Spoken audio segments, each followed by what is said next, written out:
लेकिन धनिया पीस रही थी समाज में। अब प्रेमचंद के हम कफन को पढ़ते हैं तो उसमें देखते हैं कि प्रेमचंद की जो नायिका है, कफन की नायिका है, वह कैसा जीवन जी रही है। तो ये सब से हमारे मन में एक जागरूकता जागती है कि नहीं, ये सब शोषण है, हमें इसके प्रति जागृत होना है। तो ये सब चीज साहित्य से हमें मिलती है। और अपने अधिकार के प्रति वह सजग होती है इन सब चीजों से। और अगला पहलू है आत्म अस्तित्व और स्वावलंबन। अब नारी है जो केवल परिवार तक सीमित नहीं रहना चाहती है, वह परिवार से आगे निकलना चाहती है और आत्मनिर्भर और स्वतंत्र बनना चाहती है। वह पुरुषों पर निर्भर नहीं रहना चाहती है कि हम पुरुषों पर निर्भर रहे। और हर चीज में, चाहे वह, कहने को तो हम नारियां बहुत स्वतंत्र है, लेकिन जो सच में जो स्वतंत्रता मिलनी चाहिए, वो स्वतंत्रता हमें नहीं मिली है। बस हम एक मशीन है, काम करने वाली महिलाएं हैं। तो इन सब चीजों के प्रति साहित्य के माध्यम से जो समाज को दिखाया जाता है, साहित्य, चूंकि कहा जाता है कि साहित्य समाज का दर्पण है, तो हम साहित्य में वही सब चीजें देखते हैं जो समाज में घटित हो रही है। तो इन सब से सबके प्रति महिला जागृत होती है, वही नारी चेतना है। और इससे ना आत्म पहचान और स्वावलंबन बना। नारियों को नारियों को आत्मसम्मान मिला, वह स्वावलंबी बनी। उदाहरण स्वरूप हम लोग कुछ भी अगर कोई भी रचना, साहित्य से जुड़ी कोई भी रचना देखते हैं, पढ़ते हैं, सुनते हैं, तो उसके बारे में हमारे मन में सकारात्मक प्रभाव पड़ता है। अगर कोई नारी संघर्ष कर रही है तो हमारे मन में भी उसके प्रति सकारात्मक प्रभाव जागता है कि हमें भी ऐसे संघर्ष करना चाहिए, और हम उस चीज से खुद को जोड़ने लगते हैं। तो उसे स्वावलंबी बनी है नारियां, और शिक्षित होकर नई राह खोजती हैं, और वो आर्थिक रूप से भी सशक्त होने लगी हैं, क्योंकि वो शिक्षित हो रही हैं तो अपना अधिकार समझ रही हैं। वो चाहती हैं कि हम भी नौकरी करें, हम भी केवल घर में मशीन बनकर नहीं रहे। सब सब कुछ उसके मन में भावना आने लगी है, और वो शिक्षित होने की वजह से सामाजिक रूढ़ियों का खंडन भी करने लगी है।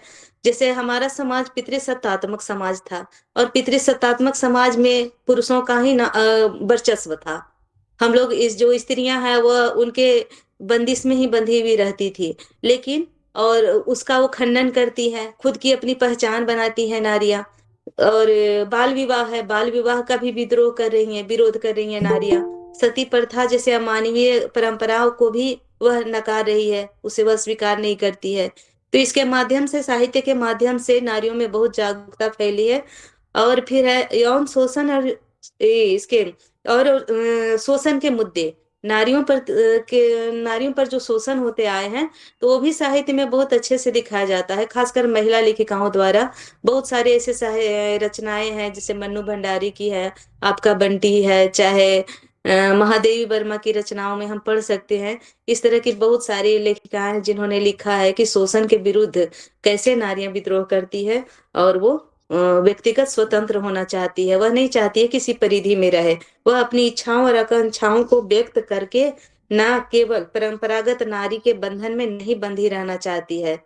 वह नहीं चाहती, जैसे हमारी परंपरा चली आ रही थी कि नारियां घर में रहती है, वह खाना बनाने के लिए है, वह भोग की वस्तु है। तो इन सब चीजों का खंडन करती हैं आज की नारियां इन साहित्य के माध्यम से। क्योंकि साहित्य में जो भी लेखिकाएं लिख रही हैं, उनकी जो पात्र है, तो नारियां उस चीज का खंडन कर रही हैं। और इसमें प्रमुख साहित्यकार भी, जो भी लेखिकाएं हुई हैं, उन सब का बहुत बड़ा योगदान रहा है हमारे समाज में बदलाव के लिए। जैसे छायावादी कवियत्री हुई है महादेवी वर्मा। महादेवी वर्मा को कह सकते हैं ना कि यह नारी को केवल प्रेमिका और उपभोग की वस्तु ना मानती हैं। वह उसे मानती है कि वो एक संवेदनशील और एक सूक्ष्म इकाई है हमारे समाज की। वह उपभोग की वस्तु नहीं है, वह संवेदनशील नारी है और इकाई है हमारे समाज की। जैसे एक मजबूत पहिया है जिससे समाज चलता है। उसके बाद प्रेमचंद के बाद के भी जितने भी लेखिकाएं हुई हैं, उन्होंने भी बहुत अच्छे से लिखा है नारी पर। और वो सब पढ़ने की जरूरत है, देखने की जरूरत है। जो भी साहित्य प्रेमी है, सभी ने पढ़ा होगा उसे, कि किस तरह से लेखिकाओं ने, खासकर चूंकि लेखिकाएं महिला है ना, वो उस चीज को झेली हुई है, उस चीज को भोगी है वो। तो महिलाओं की जो कुव्यवस्था है, उसकी बंदिश है, उसकी जो स्वतंत्रता छीनी जाती है, वो सब जानती हैं। क्योंकि महिला भी माटी की मूरत नहीं होती है, वह भी एक नारी है, उसके अंदर भी मान सम्मान के प्रति लालसा है। इसी तरह समकालीन लेखिकाएं भी नारी चेतना के प्रति बहुत कुछ लिखी है, और वो सब जो उसमें महादेवी वर्मा की है श्रृंखला की कड़ियां, फिर सरोजनी नायडू के साहित्य जगत में छपी बहुत अच्छी छाप छोड़ती है, उसे नारी के प्रति जो भी उन्होंने लिखा है। आवाज हमारी जा रही होगी। हाँ। तो कुल मिलाकर हम कह सकते हैं कि नारी चेतना नारी की आवाज है, उसे ही नारी चेतना, जो नारी की आवाज है उसे एक अधूरी इकाई से बदलकर एक संपूर्ण आत्म जागरूक और शक्तिशाली इकाई बनाता है, वही नारी चेतना है। क्या कुछ आ रहा था इसमें। अब हम नारी विमर्श पर चर्चा करेंगे। नारी चेतना तो हो गया कि वो नारी का स्वावलंबन जो जागा है वही नारी चेतना है। अब नारी विमर्श पर हम बात करेंगे कि नारी विमर्श क्या है और साहित्य में नारी विमर्श की क्या स्थिति है। नारी विमर्श साहित्यिक आंदोलन है। नारी विमर्श साहित्यिक आंदोलन है जो स्त्री पुरुष की समानता और पितृसत्तात्मक व्यवस्था और स्त्री की रूढ़िवादी छवि पर सवाल उठाकर उसकी अस्मिता अधिकार की पहचान कराता है। यही नारी अस्मिता है, मतलब अपनी जो स्वतंत्रता है, अपनी अस्मिता है, उसके प्रति जागृत होना ही नारी विमर्श है। और इसमें भी कई लेखिकाओं ने महत्वपूर्ण योगदान दिया है। औरत अपने को जो अब औरतें हैं, अब उपभोग की वस्तु और मशीन नहीं, अपने आप को इंसान समझती है, एक औरत समझती है। वह एक हाड़ मांस का पुतला नहीं मानती है खुद को, अपनी पहचान वह खुद बनाती है। और ज्वलंत उदाहरण है हमारे समाज में, बिहार में चाहे भारत में, कई ऐसी नारियां हुई है जो अपनी पहचान स्वतंत्र रूप से बना रही है। वो अपने पिता के नाम से नहीं, अपने पति के नाम से नहीं, वो खुद के नाम से जानी जाती हैं।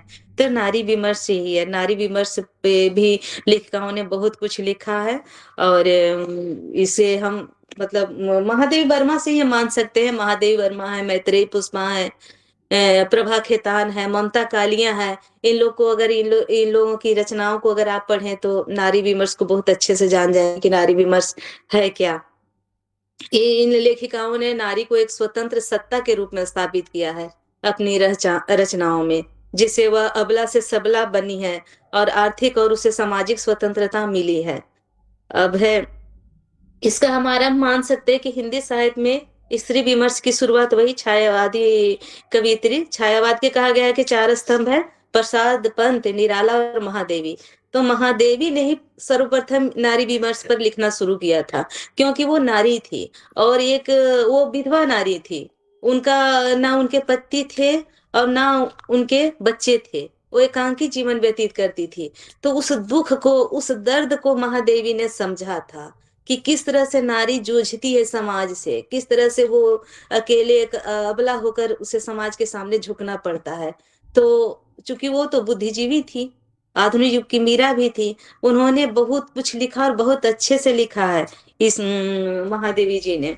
और अपनी रचनाओं में उन्होंने स्त्री की विवशता और उसकी दयनीय स्थिति को बहुत अच्छे से उजागर किया है महादेवी वर्मा ने।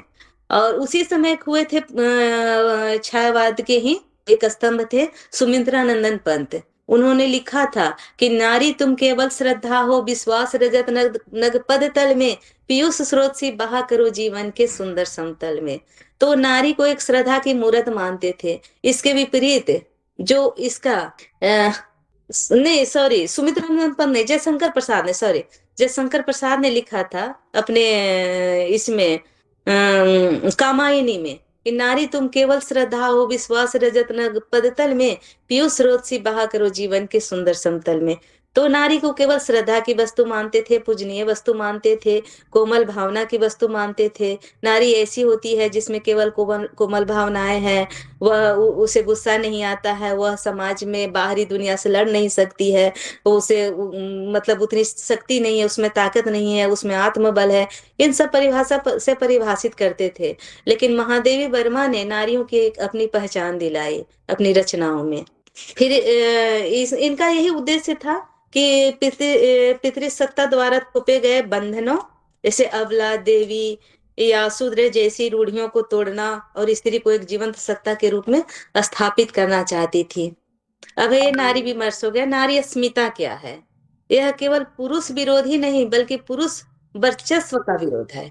नारी अस्मिता जो है वह पुरुष विरोधी नहीं है, केवल यह पुरुष के वर्चस्व का विरोध करता है, जो स्त्री को अपनी इच्छा, क्षमता और पहचान के आधार पर जीने का अधिकार देता है। नारी अस्मिता क्योंकि अपनी पहचान दिलाता है ना, हमारा भी हक है कि हम अपनी इच्छा से जिए, अपनी अपनी स्वतंत्रता से रहे, अपनी स्वतंत्रता के से हम अपना कारोबार चुने, हम नौकरी चुने, हमें भी स्वतंत्रता मिलनी चाहिए। इस चीज पर ये बल देता है नारी अस्मिता। इसका आधुनिक स्वरूप क्या है? आज की नारी आधुनिक रूप से आत्मनिर्भर होकर शिक्षा और रोजगार के माध्यम से अपने निर्णय स्वयं लेती है। अब समय बदला है, नारी अस्मिता के माध्यम से अब सभी स्त्रियों को, नारियों को यह अधिकार है कि वह अपनी इच्छा से अपनी शिक्षा भी ग्रहण कर रही है और अपना जीवन साथी भी चुनने का अधिकार मिला है। और वो चाहे तो विवाह कर सकती है, नहीं चाहे तो नहीं कर सकती, मतलब उसे समाज के सारे अधिकार मिले हैं और अपनी सार्थकता वह सिद्ध कर रही है। अब इसमें हम साहित्यिक योगदान को जानेंगे कि नारी अस्मिता में साहित्यिक योगदान क्या है। जैसे प्रेमचंद है, महादेवी वर्मा है, कृष्णा सोबती है, मन्नू भंडारी है, जैसे लेखिकाओं ने अपने लेखन में स्त्री की आंतरिक दुनिया और उसके संघर्ष और उसके सशक्तिकरण को आवाज दी। जैसे प्रेमचंद की, जैसे हमने अभी चर्चा किया कफन में जो उसकी जो नायिका है, उसकी जो स्थिति होती है, दुर्गति होती है, वो आज की नारी नहीं सहन करेगी, उसे बर्दाश्त नहीं करेगी। तो उस चीज को हमने देखा है, वह समय था, ऐसा होता था नारियों के प्रति। लेकिन इस चीज पर अब नारियां आवाज उठाने लगी है और इन लेखिकाओं ने उसके आंतरिक दुनिया को दिखाया है, समाज के सामने पेश किया है कि कैसे घुटन भरी जिंदगी जी रही थी पहले नारियां। हमारे समाज में नारियां घुटन वाली जिंदगी जीती थी, अभी भी जी रही हैं। ग्रामीण समाज में है, जहाँ पढ़े लिखे लोग नहीं हैं, अभी भी वहां घुटन भरी जिंदगी जी रही हैं। लेकिन इन सबको दिखाया है साहित्य के माध्यम से, समाज के सामने लाया जाता है इन विडंबनाओं को, और उससे मुक्त होने के लिए, इन परंपरागत बेड़ियों से मुक्त होने के लिए नारियां हैं, नारियों को प्रेरणा मिलती है साहित्य के माध्यम से। अब हमें ये सोचना है कि इसका लक्ष्य क्या है, नारी अस्मिता का लक्ष्य क्या है। तो नारी को सशक्त और जागरूक बनाना। नारी अस्मिता से संबंधित जो लेखिकाएं, रचनाकार जो है वो रचना कर रही हैं, उसका तो उद्देश्य होना चाहिए ना, लक्ष्य होना चाहिए ना। तो उनका एक ही लक्ष्य है कि नारी को सशक्त बनाना है और जागरूक बनाना है। उसे यह बताना है कि वह ममता की ही प्रतिमूर्ति नहीं है, वह समय आने पर वो किसी की जान भी ले सकती है। केवल वह ममता नहीं दिखा सकती है, वो मार भी सकती है, युद्ध क्षेत्र में भी जा सकती है, हवाई जहाज भी उड़ा सकती है, सब कुछ कर सकती है, ताकि वह अपने अधिकारों के लिए खड़े हो सके। क्योंकि उसमें शिक्षा आएगा, उसे खुद जागरूक होगी, सशक्त होगी, तो अपने अधिकारों के लिए खड़ी होगी और समाज में सम्मानजनक स्थान प्राप्त करेगी वो, जिससे एक स्वस्थ और गतिशील समाज का निर्माण होगा। समाज हमारे दोनों नारी और पुरुष से बराबर चलता है, केवल पुरुष नहीं होते हैं।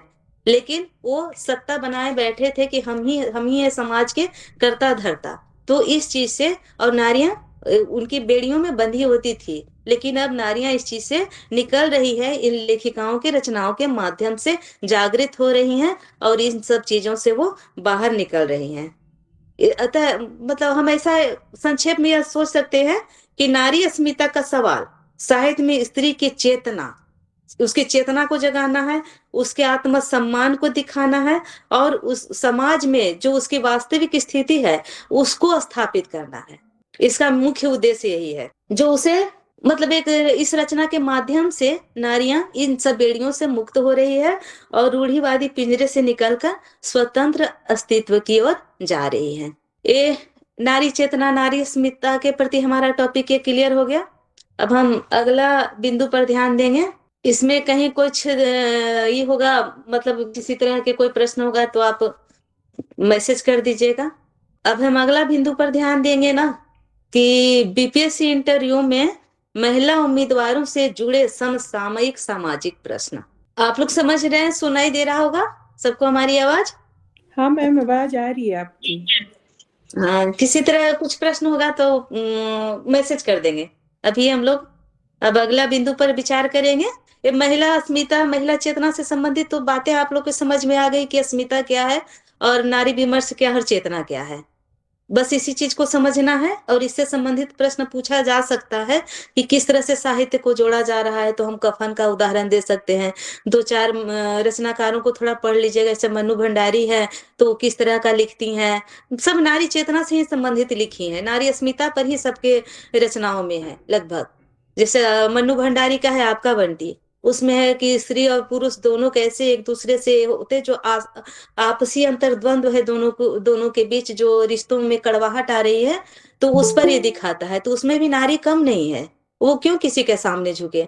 तो यही सब है नारी विमर्श और नारी चेतना साहित्य में।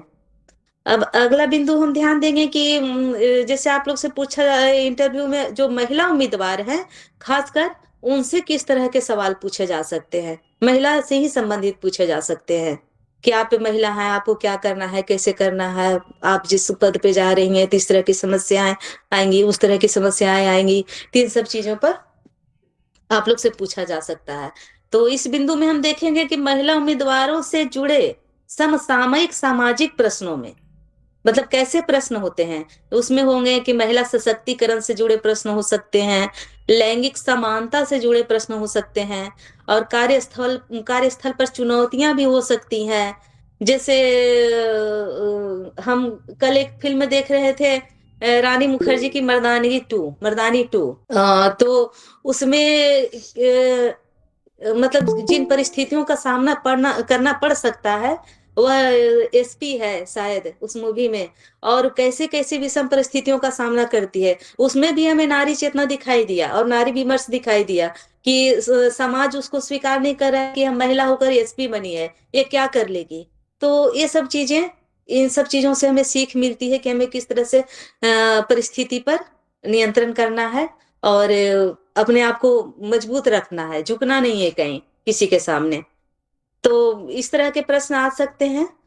जैसे इस पर भी प्रश्न आ सकते हैं, जैसे अभी चल रहा है नारी शक्ति बंधन अधिनियम, जो महिला आरक्षण बिल है, मीटू आंदोलन, और कार्यस्थल पर यौन उत्पीड़न, शिक्षा व स्वास्थ्य में महिलाओं की स्थिति, और लैंगिक हिंसा, उसमें से घरेलू हिंसा है, एसिड अटैक है, जैसे मुद्दे। इनके साथ ही बिहार सरकार की महिला केंद्रित जो योजनाएं चल रही है, इन सब से भी संबंधित प्रश्न पूछे जा सकते हैं। तो इस पर भी हम लोग विश्लेषण करेंगे। अब है जैसे महिला सशक्तिकरण और समानता पर कैसे प्रश्न पूछे जा सकते हैं। तो महिला सशक्तिकरण और समानता पर इस तरह के प्रश्न पूछे जा सकते हैं, जैसे आप महिला सशक्तिकरण को कैसे परिभाषित करेंगे। तो महिला सशक्तिकरण क्या है, और इसको आप कैसे परिभाषित कर सकते हैं, तो हमें इस पर विचार करना होगा। और बिहार में इसे बढ़ावा देने के लिए क्या उपाय किए जा सकते हैं, ये प्रश्न महिलाओं से पूछे जा सकते हैं कि आप महिला सशक्तिकरण को कैसे परिभाषित करती हैं, और बिहार में इसे बढ़ावा देने के लिए क्या उपाय किए जा सकते हैं। फिर अगला प्रश्न हो सकता है कि कार्यस्थल पर महिलाओं के लिए समान अवसर सुनिश्चित करने में आप क्या भूमिका निभाएंगी। जैसे महिलाओं के लिए समान अवसर सुनिश्चित करने में आपकी क्या भूमिका होगी। ये भी प्रश्न, ऐसे प्रश्न पूछे जा सकते हैं महिला होने के नाते। फिर अगला प्रश्न हो सकता है कि घरेलू हिंसा और लैंगिक भेदभाव को समाप्त करने के लिए क्या कानूनी कानूनी और सामाजिक कदम उठाने चाहिए। इन दोनों तरह के हिंसा को समाप्त करने के लिए कौन से कानूनी और सामाजिक कदम उठाने चाहिए। तो इन सब प्रश्नों पर थोड़ा आप विचार कर लीजिएगा, खासकर महिलाएं जरूर विचार करेंगी कि इसका हम सटीक उत्तर कैसे दे सकते हैं। अब है कि बिहार से विशिष्ट मुद्दे पर भी प्रश्न उठाए जा सकते हैं आप लोगों से। जैसे बिहार में सात निश्चय 3 के तहत महिलाओं से संबंधित कौन सी योजनाएं चल रही है। जो भी महिलाओं से संबंधित योजनाएं बिहार सरकार चला रही है, तो वो सब के बारे में आप गूगल से या कहीं से भी, या करंट अफेयर से जरूर देख लीजिएगा, क्योंकि महिलाओं से इस तरह के प्रश्न पूछे पूछे जा सकते हैं। पूछे क्या जा सकते हैं, जरूर पूछे जाएंगे। महिलाओं संबंधित जो योजनाएं चला रही है सरकार, उससे जरूर पूछे जाएंगे। फिर ये भी प्रश्न बनता है कि बिहार में शिक्षा और स्वास्थ्य के क्षेत्र में महिलाओं की स्थिति में सुधार के लिए क्या किया जा सकता है। जैसे शिक्षा के क्षेत्र में जो महिलाएं आज भी बहुत पीछे है, बहुत बहुत वंचित है। जो ग्रामीण परिवेश की महिलाएं हैं, तो अगर ग्रामीण परिवेश की जो लड़कियां हैं, बेटियां हैं, तो खेतों में काम करती हैं अपने माता पिता के साथ, तो स्कूली शिक्षा भी ठीक से नहीं हो पाती है। अभी भी 10वीं में 11वीं में पहुंचती है, उसकी शादी हो जाती है, तो उसकी शिक्षा में बहुत कमी है। तो इसके लिए आप क्या सुधार करेंगे? और स्वास्थ्य के क्षेत्र में भी, ग्रामीण क्षेत्र में अभी भी लड़कियां बहुत अस्वस्थ होती हैं, क्योंकि समय से पहले उनका विवाह कर दिया जाता है, उनके बच्चे हो जाते हैं, और शिक्षा का अभाव है। सभी पुरुष प्रधान वहां भी समाज है, वहां भी पितृसत्तात्मक ही सत्ता चल रही है, कि बस लड़कियां घर के लिए है, खाना बनाना जरूरी आना चाहिए, ये आना चाहिए, वो आना चाहिए, सुंदर दिखना चाहिए, उसकी शादी कर दो। तो ये सब चीजें अभी भी वहां चल रही है, जिसके वजह से समाज अभी बहुत पिछड़ा हुआ है वहां भी। तो इसके लिए, इन सब चीजों में सुधार के लिए, लड़कियों के सुधार के लिए, शिक्षा और स्वास्थ्य के सुधार के लिए आप कौन से कदम उठाएंगे? ये, इस पर आपको ध्यान देने की जरूरत है, आप लोगों को, खासकर महिला उम्मीदवारों को। और फिर इसमें एक और प्रश्न बनता है कि ग्रामीण बिहार में महिला स्वयं सहायता समूहों की भूमिका और चुनौतियां क्या है? जितने भी महिला महिला स्वयं सहायता समूह है ग्रामीण बिहार में, तो उसकी क्या भूमिका है? तो जैसे जीविका है, ये सब चीजों के बारे में भी मतलब आप लोग थोड़ा सा विस्तृत जानकारी ले लीजिएगा। अब है कि सामाजिक और नैतिक दुविधाएं आपके साथ, आप लोगों के साथ आ सकती हैं, तो उस पर भी हम चर्चा करेंगे। तो उसमें आपसे ऐसा प्रश्न पूछा जा सकता है कि यदि आपको कार्यस्थल पर किसी महिला सहकर्मी के साथ पूर्वाग्रह का सामना करना पड़े, तो आप उसे कैसे संभालेंगे? कोई महिला सहकर्मी है और वो पूर्वाग्रह से ग्रसित है, और आपके साथ अच्छे से पेश नहीं आ रही है, अच्छा व्यवहार नहीं कर रही है, क्योंकि वो पूर्वाग्रह से ग्रसित है, तो आप उसके साथ कैसा व्यवहार करेंगे? कैसे उसको हैंडल करेंगे? तो ऐसा भी प्रश्न आ सकता है।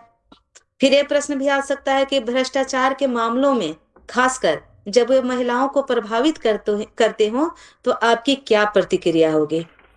भ्रष्टाचार तो कहीं भी व्याप्त है, हर विभाग में है, तो आप महिला होने के नाते आपके साथ ज्यादा समस्याएं आ सकती है। कोई रंगदारी से आपके सामने पेश आ सकते हैं, अभद्र व्यवहार कर सकते हैं, तो ऐसे में आप उसके सामने कैसे पेश आएंगे? इस तरह के प्रश्न मतलब महिला होने के नाते आप लोगों से पूछा जा सकता है। अब है कि राष्ट्रीय और अंतर्राष्ट्रीय घटनाक्रम से भी प्रश्न पूछे जा सकते हैं।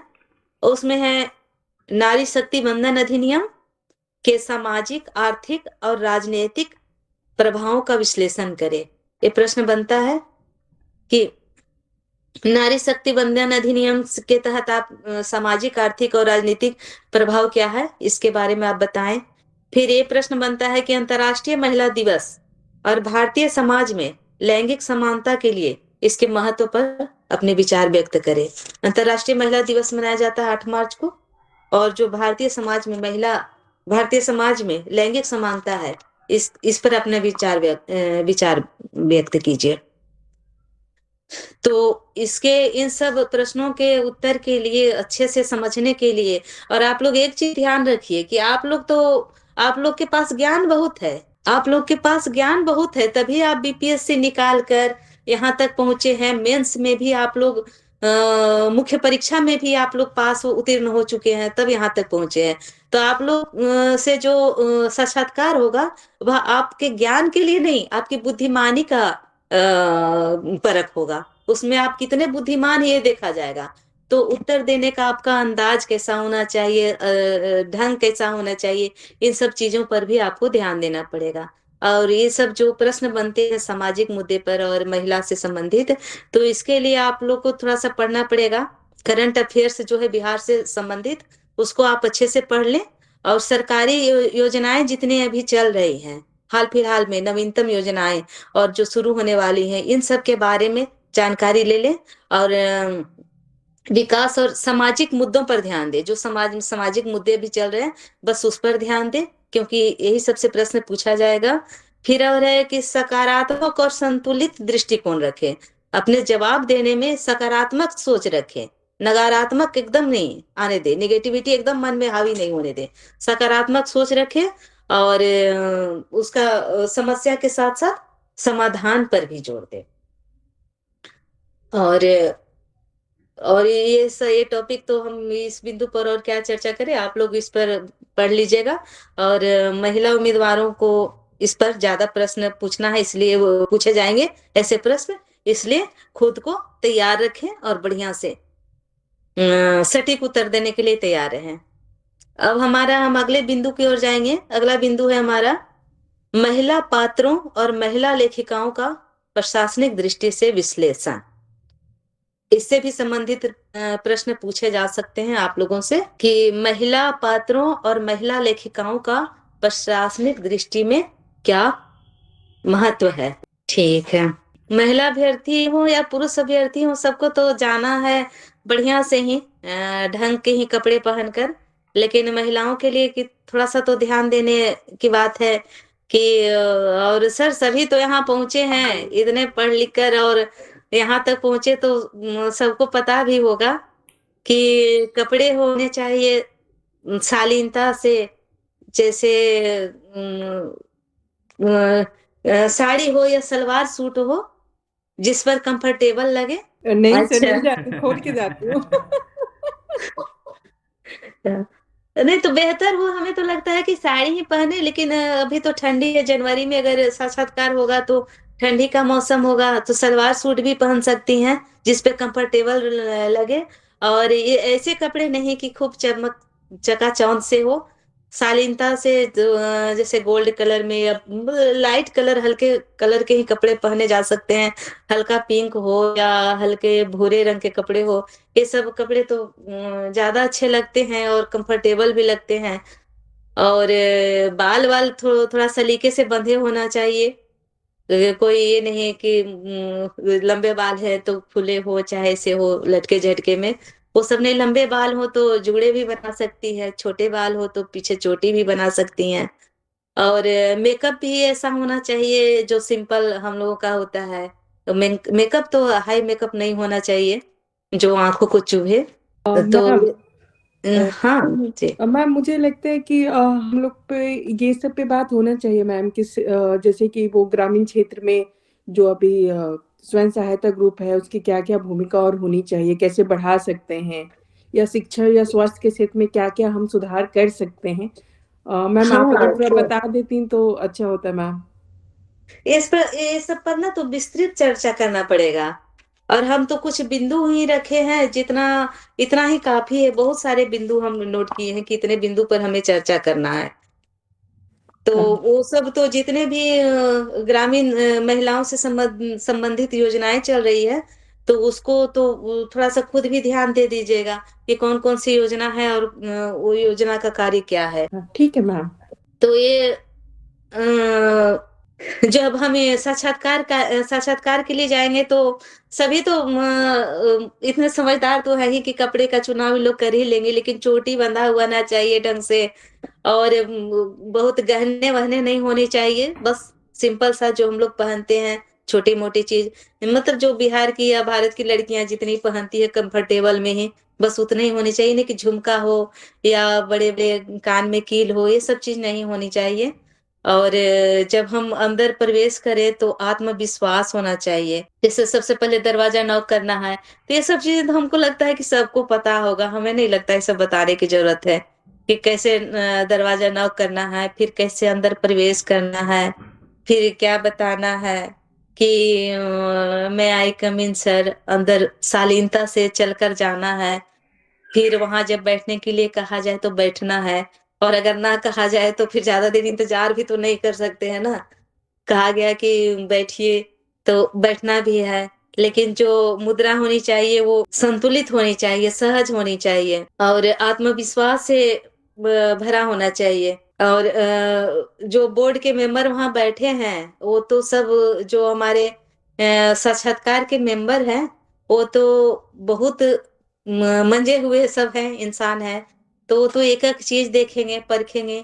इसलिए बहुत ज्यादा डरना भी नहीं है और ना ही बहुत ज्यादा अपना ओवर कॉन्फिडेंस दिखाना है कि हमें क्या है, हम तो सब कुछ जानते हैं, हमको सब पता है। ये सब चीज भी नहीं होनी चाहिए। बिल्कुल सहज, मतलब मध्यम मार्ग अपनाते हुए कि प्रवेश करना चाहिए। वहां बैठने के लिए कहा गया तो बैठ जाना चाहिए, लेकिन जो बैठने का भी तरीका होना चाहिए वो एकदम सही से ढंग से बैठना चाहिए, एकदम सीधी पीठ करके। और कुर्सी पर सीधे बैठना चाहिए, कंधे रिलैक्स करके बैठे, झुक कर नहीं बैठे कि इस तरह से झुके, ऐसा नहीं होना चाहिए। और ये सब जो बैठने उठने का ढंग है, ये सब आपका व्यावसायिकता दिखाता है। और उन लोग जो भी होंगे, 4 या 5 जो भी मेंबर होंगे, सबकी नजरें आप पर ही होंगी कि आप कैसे कपड़े पहने, आपके चेहरे पे कौन सा भाव है। ओवर कॉन्फिडेंस भी दिखेगा तो उन लोग को वो भी अच्छा नहीं लगेगा, और बहुत ज्यादा डरा हुआ भी दिखेगा, वो भी अच्छा नहीं लगेगा। तो इन सब चीजों का थोड़ा सा ध्यान रखना चाहिए। और आई कांटेक्ट जो है वो स्वाभाविक होना चाहिए, सबके साथ समान रूप से। ऐसा नहीं कि हम घूर घूर कर ताक रहे हैं सबको, ऐसा भी नहीं होना चाहिए। अंदर जाकर जब सबसे पहले मैं आई कम इन सर कहना है, आइए, दरवाजा को बंद करना है, थोड़ा सा घूमकर बंद करना है, जाना है, गुड मॉर्निंग बोलना है। अगर मैम है तो पहले मैम को बोलेंगे गुड मॉर्निंग मैम, फिर गुड मॉर्निंग सर। बैठने के लिए कहा गया, बैठ जाना है, झुक कर नहीं, सीधे बैठना है, कंधे को झुका कर नहीं बैठना है। फिर सभी को देखना है एक सहज भाव से, किसी को घूर घूर कर नहीं देखना है। और आपका जो उस समय चेहरे का भाव जो होना चाहिए, वह सुखद और स्वागत करने वाला होना चाहिए। ऐसा नहीं कि गए और बिना मतलब के मुस्कुराते हुए गए, ऐसा भी नहीं होना चाहिए।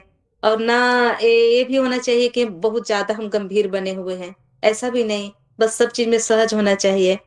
और जब इंटरव्यू के बीच में जब प्रश्न हम उत्तर देते हैं तो ऑटोमेटिक हमारे हाथ पांव हिलने लगते हैं, अधिक मतलब इशारा करने लगते हैं। तो ये ज्यादा नहीं होना चाहिए, थोड़ा बहुत सहज भाव से अपना ये करें।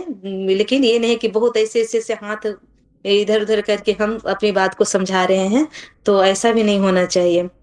और लूसी। अब हम उत्तर की प्रस्तुति के मतलब सब कुछ सहज भाव से कह सकते हैं कि गौतम बुद्ध के शब्दों में मध्यम मार्ग, ना अत्यधिक और ना कम, सब कुछ सहज रहना चाहिए वहां। तो लूसी, वैसे जी। Yes sir. आप तो इंटरव्यू दी हैं, तो आपका कोई ऐसा अनुभव रहा है अंदर में फीमेल कैरियर के रूप में कि जो बच्चों के साथ शेयर करने योग्य होता, कि जो नए बच्चे जुड़े हैं या नए जो पहली बार इंटरव्यू दे रहे हैं, उनको थोड़ा सा गाइडेंस मिल पाए कि एक महिला कैंडिडेट क्या क्या महसूस करती हैं भीतर में, और क्या क्या उनको उस समय प्रेशर फील होता है, या अंदर का माहौल कैसा होता है। थोड़ा सा लाउडली बताइए, आप बहुत धीरे बोलते, थोड़ा सा जोर से बोले ताकि सुन ले कम से कम सब लोग, है ना। आप सीतामढ़ी में प्रीति जी सर नालंदा में है वैसा कि कुछ आपकी आवाज़ वहाँ तक पहुँच जाए, इसके नालंदा तक, है ना। नो सर सर, मतलब ऐसा कुछ एक्सपीरियंस नहीं रहा जो बता सकूं। मैं खुद ही डरी हुई थी उस टाइम में, तो मुझे कुछ ऐसा एक्सपीरियंस हुआ नहीं है। मेरा इंटरव्यू भी बहुत कम ड्यूरेशन का रहा था, तो उस टाइम मैं खुद ही प्रेशराइज थी सर। तो कैसा दबाव आप फील कर रही थी, वही बच्चों को बताइए, ताकि उस दबाव को वो समझ करके दूर करने का प्रयास करें, क्योंकि ये लड़का लड़की दोनों के लिए महत्वपूर्ण है ना। कि आप जब जी। बैठी थी तो कैसा कैसा सर फील। सर वो स्टार्टिंग में तो मतलब काम करने की कोशिश की कि शांति से रहिए, ऐसा कुछ माहौल नहीं रहेगा। हम्म। बट जब हम कंटिन्यू एक दो क्वेश्चन का सॉरी बोले, और वो भी मतलब सिंपल क्वेश्चन था, बट उस टाइम मुझे याद नहीं आ रहा था, तो सॉरी बोलते गए, तो फिर वो प्रेशर जनरेट करना शुरू किए कि ऐसे बोलेंगी तो फिर कैसे चलेगा, सॉरी बोलेंगे तो फिर आप सेलेक्ट भी नहीं हो पाएंगी। तो उस टाइम वो प्रेशर जनरेट हुआ था सर।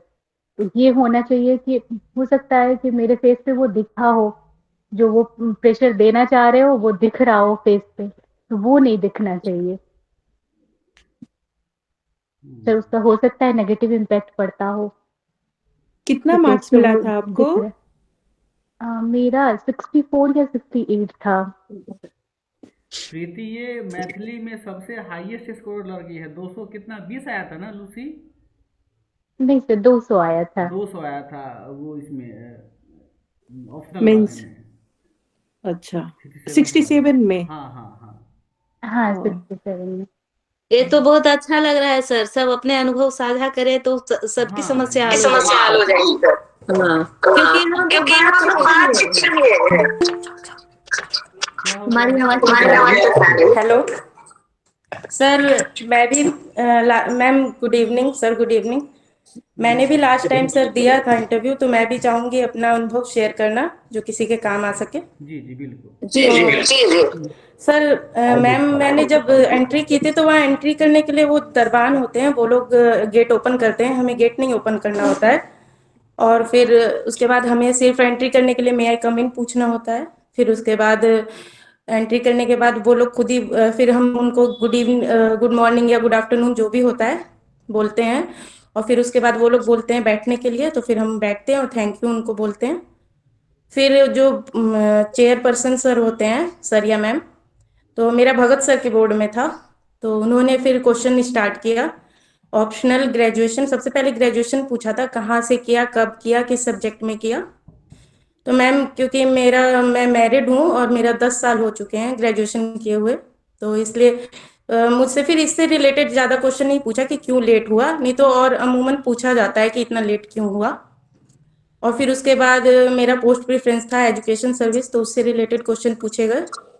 और मैं सहज थी, मुझे ऐसा लगा, क्योंकि मैं डरी नहीं थी ज़्यादा, कभी ऐसा उनको कोशिश नहीं करनी पड़ी रिलैक्स करवाने की। हाँ, लेकिन थोड़ा बहुत प्रेशर तो होता ही है पहली बार होता जाने है। पे। हाँ, तो वो एक दो सिचुएशनल क्वेश्चन में थोड़ा सा मुझे प्रॉब्लम हो गई थी।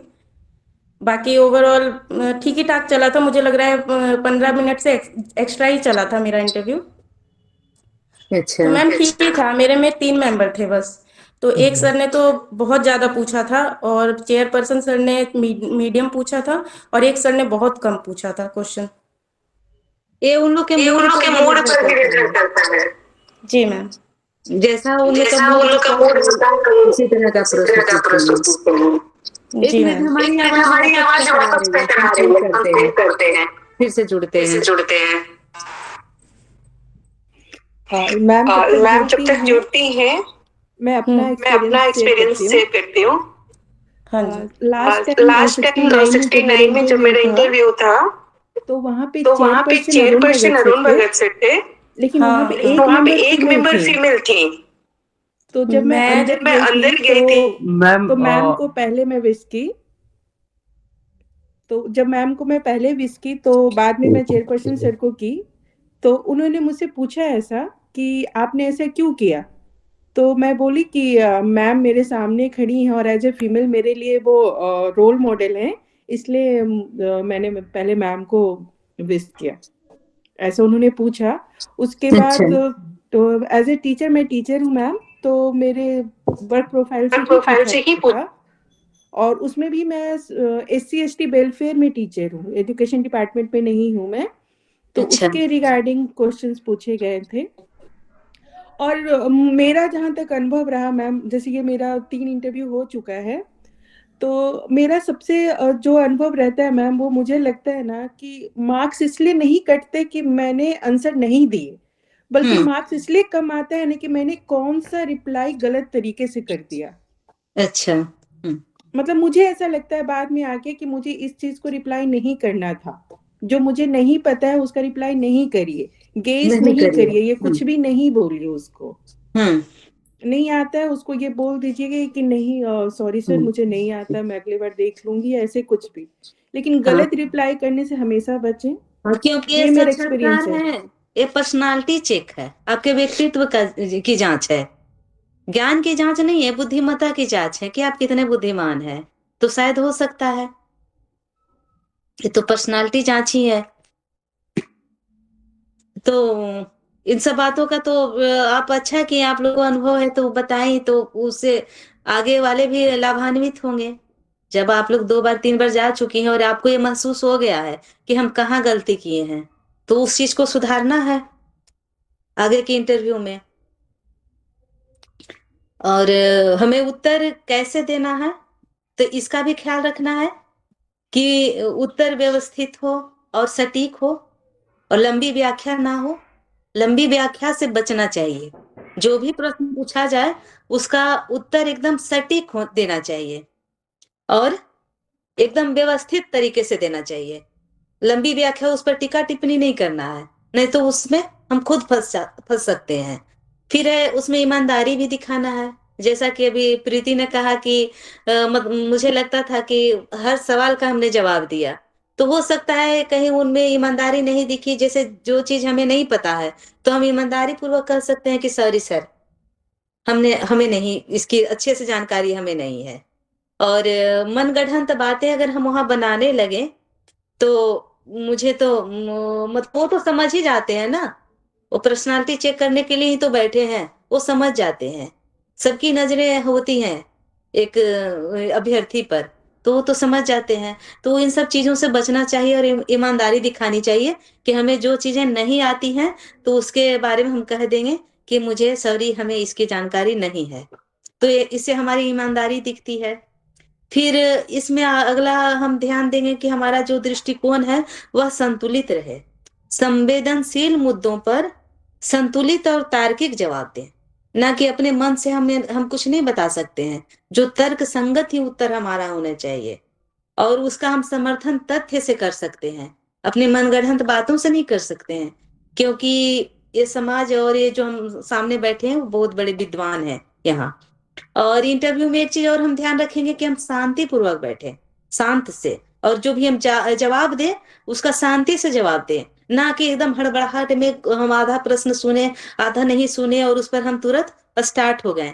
ऐसा करने से हम बचे और ये भावनात्मक रूप से हम अपनी बुद्धिमत्ता दिखाएं कि हम सोच रहे हैं, समझ रहे हैं। तो हो गया सर, इसमें तो हमें नहीं लगता है कि और कुछ जानने की आवश्यकता है। जी मैम, अब आगे आप जो पॉइंट्स है उस पर चर्चा कर लीजिए काइंडली। तो अगला बिंदु है हमारा महिला पात्रों और महिला लेखिकाओं का प्रशासनिक दृष्टि से विश्लेषण। तो महिला पात्रों की क्या भूमिका है प्रशासनिक दृष्टि से और महिला लेखिकाओं की क्या भूमिका है प्रशासनिक दृष्टि से। तो महिला पात्रों तो हम लोग जानते हैं सर शुरू से ही कि कितने बड़ी बड़ी लेखि महिला पात्र हुई हैं, सुषमा स्वराज है हमारी, अभी तत्कालीन प्रधानमंत्री हैं। तो ये सब तो एक है ही जो हमारे लिए प्रेरणा के स्रोत हैं। तो इन लोग की तो भूमिका कहीं नहीं जा सकती है, बहुत बड़ी भूमिका है समाज में, खासकर महिलाओं के प्रति। हमारा ये पथ प्रदर्शक है, हमारी मार्गदर्शक है ये महिलाएं। तो ये सब एक से एक है।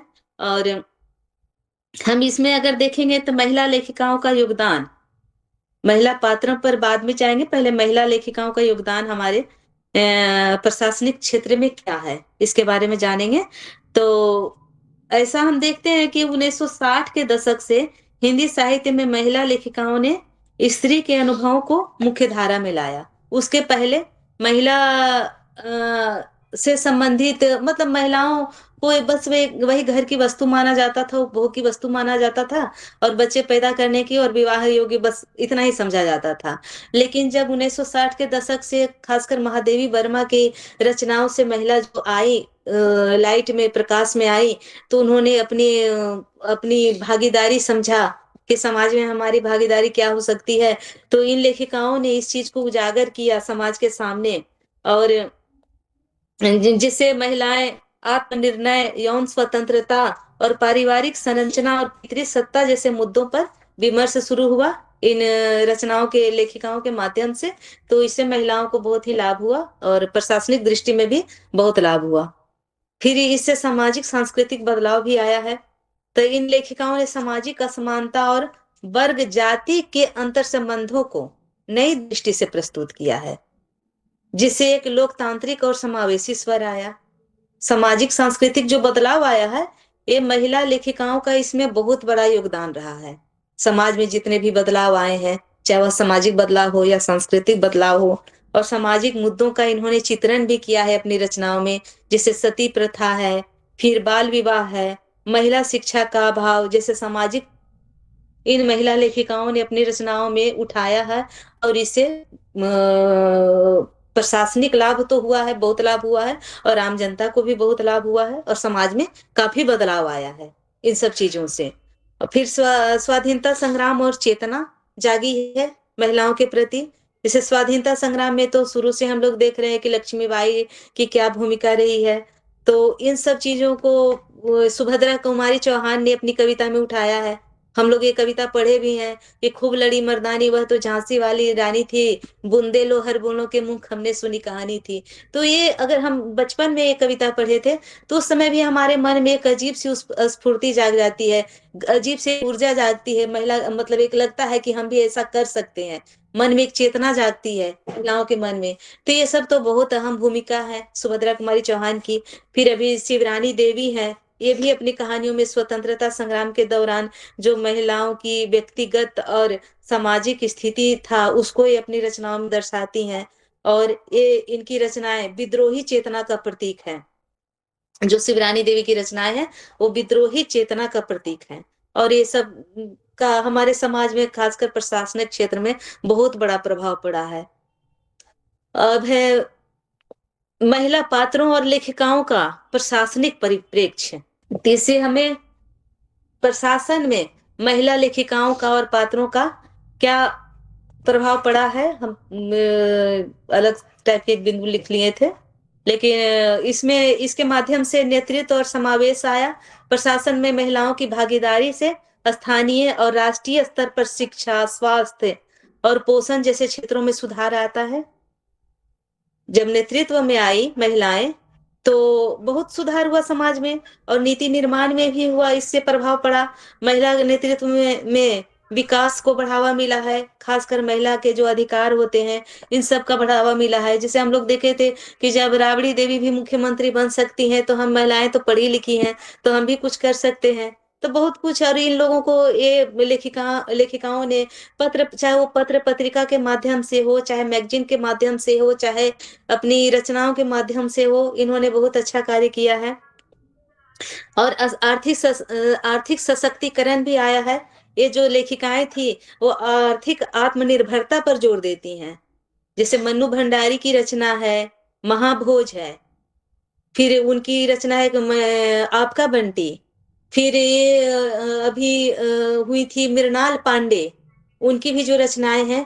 तो ये सब जो महिलाएं हैं और इन सबको देखकर लगता है कि इन लोग आर्थिक रूप से बहुत सशक्त हैं, और आर्थिक स्वतंत्रता पर भी ये लेखिकाएं अपने रचनाओं के माध्यम से उस पर जोर देती हैं और महिलाओं को परावलंबी होने से बचाता है। महिलाएं स्वावलंबी हैं, वह परावलंबी नहीं है। इस तरह से वह देश के विकास में योगदान देती है ये सब रचनाएं।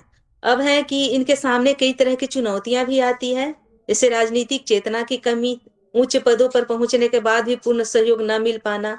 अब राजनीतिक चेतना की कमी इसलिए है कि महिलाएं घर में रहती हैं, उसे नहीं पता है, वो चौक चौराहे पर नहीं जा सकती हैं कि समाज में चाहे राजनीतिक क्षेत्र में क्या व्यतीत हो रहा है। हम लोग अगर गांव में जिस जो महिलाएं रह रही हैं वह चूल्हा चौका तक ही सीमित है, तो मर्द लोग पुरुष लोग तो जाते हैं, एक जगह बैठते हैं, चाय पानी पीते हैं और इधर उधर से सारी जानकारियां उन्हें मिल जाती हैं। लेकिन महिलाओं को ये सब जानकारियां नहीं मिल पाती है, वो घर के चूल्हे चौके तक ही सीमित रह जाती हैं। तो राजनीतिक चेतना का अभाव है उनमें। और उच्च पद पर अगर वो पहुंच भी जाती है संघर्ष करके, शिक्षा ग्रहण करके, तो वहां भी उसे उतना सपोर्ट नहीं मिलता है जितना मिलना चाहिए। ये सब जो है ये महिला हिंसा से जुड़े मुद्दे हैं, और ये सब भी प्रशासनिक क्षेत्र में बहुत कारगर सिद्ध हुए हैं। लेखिकाओं के माध्यम से उन्होंने अपनी रचनाओं में इन सारी बातों को उकेरा है। जैसे जो साहित्य समाज का दर्पण है, तो समाज की जितनी भी समस्याएं हैं उस सब को, प्रभा खेतान है, ममता कालिया है, चित्रा मुदगल है, मैत्रेयी पुष्पा है, इन लोग को पढ़ने के बाद ना एक मन में अजीब स्फूर्ति जगती है, ऊर्जा जागती है। इन लेखिकाओं ने मतलब महिलाओं के प्रति जो महिलाओं की स्थिति को दर्शाया है अपनी रचनाओं के माध्यम से, उससे हमें बहुत बड़ी सीख मिलती है। तो इसमें हम यही कह सकते हैं कि महिलाएं साहित्य और प्रशासन दोनों में परिवर्तन का शक्तिशाली माध्यम है।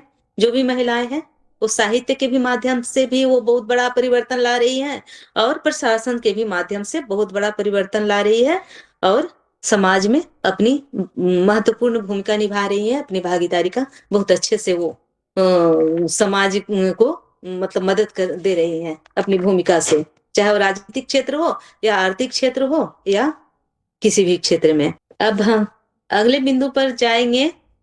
इंटरव्यू में बैलेंस, संवेदनशील और संवैधानिक उत्तर कैसे दें। जब आप इंटरव्यू में जाएं तो आप में किस तरह का बैलेंस होना चाहिए और संवैधानिक उत्तर आपको देना है। तो उसके लिए आपको क्या सोचना समझना है। इसमें संतुलित संवेदनशीलता और संवैधानिक उत्तर देने के लिए सोच समझकर आपको जवाब देना होगा। इसमें आप स्टार मेथड का इस्तेमाल कर सकती हैं। स्टार मेथड यही होता है, सिचुएशन, टास्क, एक्शन और रिजल्ट। तो इन सब इसके माध्यम से आप सटीक उत्तर दे सकती हैं और अच्छे से सवाल को पहले समझ ले, फिर अपने अनुभव से उसको संवैधानिक ज्ञान के आधार पर समाधान बताएं और उसको उससे जोड़कर आप बता सकती हैं, तो ज्यादा आपका सटीक उत्तर होगा। अपनी राय वहां ना थोपे, इस तरह के प्रश्नों में अपनी राय नहीं थोपना चाहिए। अब ये है कि संतुलित संवेदनशीलता आपको कैसे दिखाना है, हमें ये समझना है। तो इसके लिए आपको स्टार मेथड का प्रयोग करना है। अब किसी भी स्थिति में आपको क्या कार्य करना है था और आपने क्या कदम उठाए और उसका क्या परिणाम निकला, इस चीज पर हमें ज्यादा ध्यान देना है। स्टार मेथड वही कि किस तरह का सिचुएशन है, उसको हम कैसे संवैधानिक रूप से जोड़ सकते हैं अपनी राय से अलग। हम उसको मतलब केवल हर चीज के मुद्दे पर हम अपनी राय नहीं दे सकते हैं ना, अपना जो व्यक्तिगत होगा उसी में हम अपनी राय देंगे। समाज की क्या मांग है, राजनीति की क्या मांग है, हम उसी के अनुसार हमको आंसर देना है। और उसमें क्या है कि भावनात्मक ना बने। ऐसे प्रश्नों के उत्तर में आपको इंटरव्यू में जब आपको बैलेंस बनाना है तो संवेदनशील बने लेकिन भावनात्मक नहीं बने। भावनात्मक बनिएगा तो फिर लगेगा कि तो इस इतने बड़े पद के लायक है ही नहीं। जैसे अधिकारी की तरह आपको तटस्थ रहना है और वहां वस्तुनिष्ठ रहना है, ना कि एकदम ना ही ज्यादा आपको अंतर्मुखी भी नहीं रहना है और ना ही ज्यादा बहिर्मुखी रहना है। और वहां पर है कि आपको अपनी भावनाओं को नियंत्रित करना है और समाधान पर ध्यान दे, जैसा एक अधिकारी को करना चाहिए कि हर समस्या को आप सुने और उसका सटीक जवाब दें, वस्तुनिष्ठ जवाब दें, भावना से नहीं, उसको तटस्थ होकर उसकी राय जानकर उस तरह की मतलब संविधान से जोड़कर ही मतलब उसका आपको जवाब देना है। और कोई भी प्रश्न सबसे पहले आप अच्छे से सुने और उसको उसको स्वीकार करें। अगर विषय संवेदनशील है तो इंटरव्यूअर की बात ध्यान से सुने। संवेदनशील मुद्दे भी आते हैं, जैसे भारत का रूस के प्रति क्या रवैया हो सकता है, यूक्रेन और अमेरिका का युद्ध चल रहा था तो उसमें आपका क्या रवैया हो सकता है, उसमें आप क्या राय दे सकते हैं। तो ये सब चीजें तो बहुत ही सुनने योग्य है कि पहले सुने, फिर उसको अच्छे से समझे, फिर उसके दृष्टिकोण को स्वीकार करें जिसे हाँ मैं समझ सकता हूँ, उसके बाद अपना संतुलित उत्तर देना है। और कहीं कहीं आपको मौन भी रहना सही रहता है। जैसे कभी कभी सही जवाब सोचने के लिए थोड़ा रुकना भी सही होता है, इससे आप सोच समझकर अच्छे से जवाब दे सकते हैं। अब ये संवेदनशीलता इन जगहों पर नहीं दिखाना है आपको। अब है कि आपको संवैधानिक उत्तर, हमने कहा कि संवैधानिक उत्तर दे, तो संवैधानिक उत्तर आप कैसे दे सकते हैं। तो जैसे अगर कोई सवाल आपके अधिकार या कर्तव्यों से जुड़ा है, जैसे अनुच्छेद में है ना, अनुच्छेद 19 में अधिकार और कर्तव्य से संबंधित अनुच्छेद है, उसमें प्रावधान है। तो अगर कोई सवाल आपके अधिकारों से जुड़ा है, आपके कर्तव्यों से जुड़ा है, तो वहां पर आपको अपने मन से राय नहीं देना है, वहां अनुच्छेद का सहारा लेना है ना, कि हाँ इसमें हमें कर्तव्य का अधिकार है, इसमें हमें इसका अधिकार है, उसके आधार पर आप जवाब दे सकते हैं। और यहाँ कहीं कहीं ऐसा हो जाता है कि कर्तव्य का और अधिकार का संतुलन भी करना पड़ता है। क्या आप जानते हैं कि हमारा ये अधिकार है, तो और वहां कर्तव्य उस पर हावी हो रहा है, तो हमको तो दोनों जगह बैलेंस बनाना है ना। कि अगर आपके अधिकार, जैसे अभिव्यक्ति की स्वतंत्रता आपको मिला हुआ है, और उसको आप जानते हैं, लेकिन यह भी समझते हैं कि उनका प्रयोग जिम्मेदारी और दूसरे के अधिकारों के सम्मान के साथ कैसे करना है। अगला के मान सम्मान का प्रश्न आता है तो आप केवल अभिव्यक्ति का अधिकार नहीं देखेंगे ना, वहां तो आपका कर्तव्य भी हावी हो जाएगा। एक तरफ अधिकार हो जाएगा, एक तरफ कर्तव्य हो जाएगा। आप अधिकार समझ रहे हैं कि संविधान में हमारा क्या क्या अधिकार है, लेकिन उस जगह पर आप एक महिला प्रशासनिक अधिकारी बनकर गए हैं, तो आप केवल अधिकारों पर ही नहीं चलना है, आपको कर्तव्य पर भी ध्यान देना है। अब किसी महिला के साथ रेप केस है, किसी लड़की के साथ, आपका वहां अधिकार कर रहा है कि हमको ये करना है करना है, और कर्तव्य हावी हो रहा है कि उसको हमको कैसे बचाना है। तो वहां तो बैलेंस बनाना होगा दोनों तरह से। तो इस तरह से भी प्रश्न आप आपसे पूछे जा सकते हैं। तो वहां आपको अधिकार को भी देखना है और कर्तव्य, दोनों में बैलेंस बनाना है, क्योंकि केवल अधिकार से ही समाज नहीं चलता है, कर्तव्य से भी कहीं कहीं पे चलता है। अब है कि अधिकारियों की तरह आपकी सोच होनी चाहिए कि आप किसी एक पक्ष के बजाय सभी पहलुओं पर ध्यान देंगे और उसका संतुलित निर्णय लेंगे। अब ऐसे भी आपसे प्रश्न पूछे जा सकते हैं, आपके निजी व्यक्तित्व पर भी सवाल पूछे जा सकते हैं कि अपनी एक कमजोरी बताएं। आपसे ऐसे भी प्रश्न पूछे जा सकते हैं कि आप अपनी कोई कमजोरी बताएं। तो आपको तो में भी तो बैलेंस बनाना है, आपकी एक कमजोरी बताएं और आपकी एक खूबी बताएं।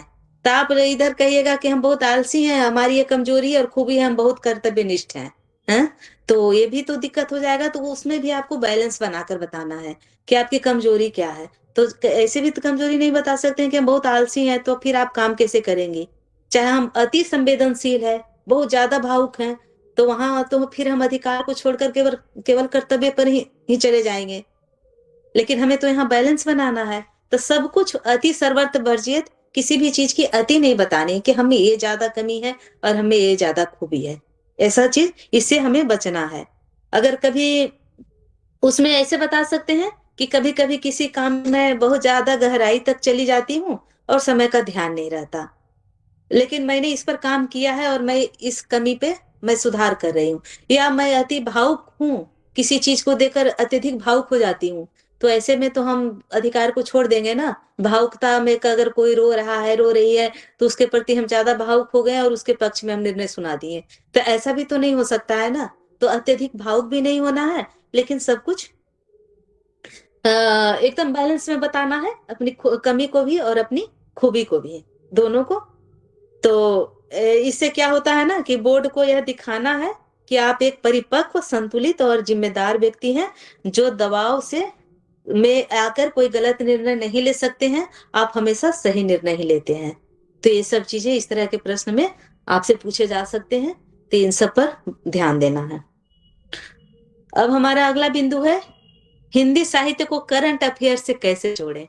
क्योंकि हिंदी साहित्य, हमारा विषय भी हिंदी रहा है, तो और महिला जिनका वैकल्पिक विषय हिंदी होगा, उसके लिए तो बहुत ही जरूरी है। और अत्यधिक लोग तो वैकल्पिक रखते ही हैं हिंदी, क्योंकि ये सरस विषय भी है और समझ में भी जल्दी आ जाती है, अच्छा लगता है, पढ़ना अच्छा लगता है। तो इसे आप करंट अफेयर से कैसे जोड़ सकते हैं। तो इसके लिए समसामयिक घटनाओं जैसे सामाजिक मुद्दे, राजनीतिक बदलाव, पर्यावरण, इन सब विषयों को साहित्य से आप जोड़कर देख सकते हैं। जैसे राष्ट्रवाद है, सामाजिक न्याय है, मानवाधिकार है, ये सब से आप जोड़कर विश्लेषण कर सकते हैं। जैसे समकालीन लेखक हो गए, लेखिकाएं हो गई, और उनकी रचना को आप देख सकती हैं। और उनके रचनाओं को देखकर, जैसे हम इनकी जयशंकर प्रसाद के चंद्रगुप्त, आपने नाम सुना होगा, नाटक है, चंद्रगुप्त है, स्कंदगुप्त है, सब नाटक है। इन सब चीजों को अगर हम अभी के राजनीतिक परिप्रेक्ष्य से जोड़ते हैं, तो हूबहू सारी प्रासंगिकता भी दिख जाती है कि सब कुछ सही है, जो उस समय था अभी भी है। तो वो बहुत कुछ दिखता है। उस समय भी कोई चाणक्य थे, आज भी चाणक्य है। उस समय भी चंद्रगुप्त थे, अगर प्रतीकात्मक रूप में ले तो अभी भी चंद्रगुप्त है। अगर हम प्रेमचंद के गोदान से जोड़ते हैं, तो जो हो रही उस समय था, आज भी हो रही है, आज भी समाज में हो रही है, बस उसका स्वरूप बदला है।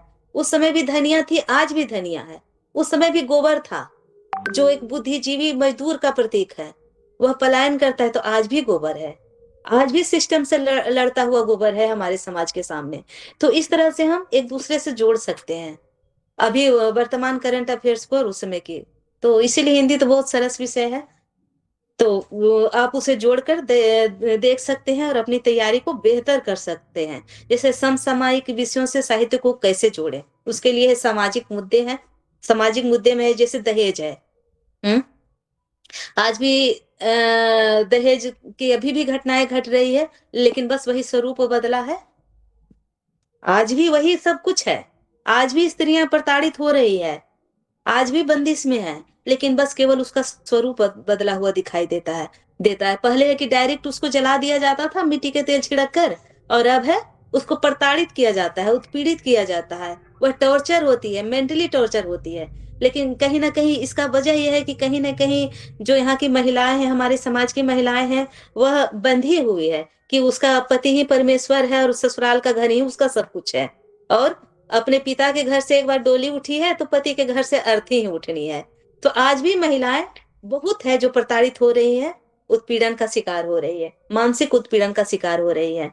तो गरीबी है, महिला सशक्तिकरण, भ्रष्टाचार, ये सब जो मुद्दे हैं ये उठाए जा रहे हैं। इन पर कविताएं आप पढ़ सकती हैं, कहानियां पढ़ सकती हैं, और उससे समसामयिक मुद्दों को, जैसे वहां प्रश्न पूछा गया है तो उससे आप जोड़कर बता सकती हैं और आपका आंसर बहुत सटीक हो जाएगा। अगर समसामयिक मुद्दे पर दहेज और इस पर पूछा जा रहा है तो आप बता सकती हैं कि आज भी धनिया है, आज भी गोबर है, आज भी सभी इन परिस्थितियों से जूझ रहे हैं। तो इस तरह से हम उसको जोड़ सकते हैं। इससे महादेवी वर्मा की है श्रृंखला की कड़ियां, उसमें उनकी जितनी भी पात्र है, नायिका है, वो सब किसी ना किसी रूप से हमारे समाज को जोड़ती है। आज जो हमारे महिलाओं की स्थिति है उससे वो जुड़ी हुई है। अब है राजनीतिक बदलाव। स्वतंत्रता संग्राम के दौरान राष्ट्रवाद और आधुनिक काल में राष्ट्रीय चेतना को दर्शाने वाले साहित्य को आज के राजनीतिक संदर्भों में जोड़कर देखें। स्वतंत्रता संग्राम से और आज जो महिलाएं लड़ रही हैं, तो उसे भी हम जोड़कर देखा जा सकता है। आज भी महिलाएं सीमा पर लड़ रही हैं, लक्ष्मीबाई बनी है, आज भी लक्ष्मीबाई है हमारे समाज में, और कल भी लक्ष्मीबाई थी। सीआरपीएफ में है, सीमा पर है, हर जगह महिलाएं आज है, हर क्षेत्र में है, पुरुषों से कंधे में कंधा मिलाकर चल रही है और बहुत वीरता से लड़ रही है। उसका भी उदाहरण हम लोग देख सकते हैं, तो उससे भी हम जोड़ सकते हैं। और अब है अगला पॉइंट है समकालीन साहित्य और लेखकों पर ध्यान दें। नहीं,